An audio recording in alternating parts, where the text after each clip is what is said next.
After this recipe, you will never look at bread and strawberries the same way again. This sandwich is soft, it's creamy, and it's the most photogenic sandwich you will ever eat. So let's start.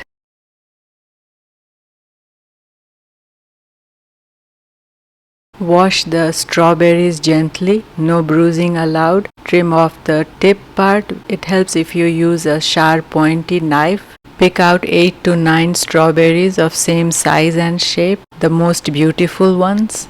After trimming off the tip of strawberries, some juices will ooze out. Pat them dry with a paper towel because moisture and cheese don't go well together. Strawberries look perfect and beautiful and dry. Set them aside in a plate. In a chilled bowl, transfer half of this mascarpone cheese. It's about 113 grams. I am taking just half of this tub of cheese.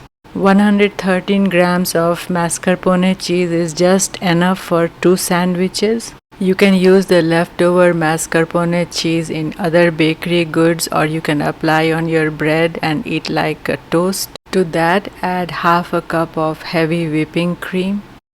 Add 1/4 cup of powdered sugar. Before using the handheld mixer, with a spatula fold in everything, making sure powdered sugar is mixed.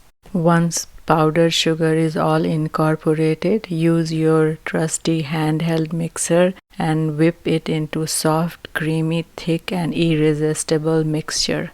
Once you get a soft, smooth, homogeneous, spreadable mixture, hold the urge to overmix. Overmixing will separate the cream and the cream cheese. That won't look good and won't taste good either. With a spatula, gather the creamy goodness in the center of the bowl and put it in the fridge while you prepare the bread slices for sandwiches.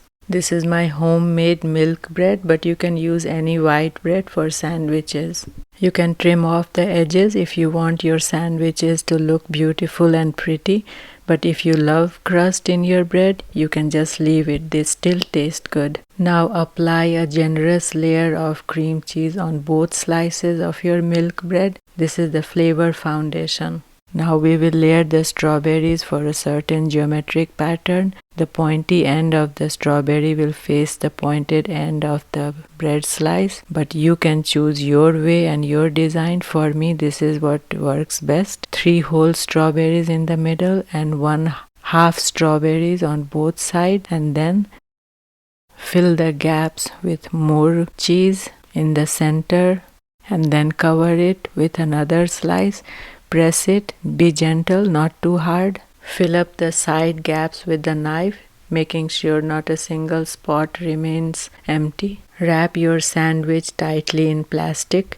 This locks the shape and keeps the cream in place. After wrapping, put it in the fridge for 5 to 10 minutes before you serve. This step is non-negotiable if you want really clean cut. After the sandwich has chilled for 5 to 10 minutes, get it out of the fridge, unwrap it gently. Arrange the sandwich in a plate in such a way that you can cut it in a triangle. Use a serrated knife so that the cutting is clean and easier. Cutting in triangle gives you a good cut reveal and it looks very pretty. Slice along your planned line and there it is, strawberry perfection. Serve cold, admire for a few seconds, and then enjoy before the cream starts calling your name.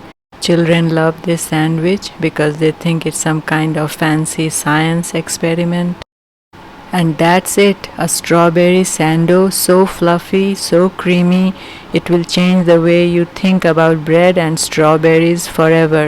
If you make it, I'd love to see your creation. Until next time, thanks for watching.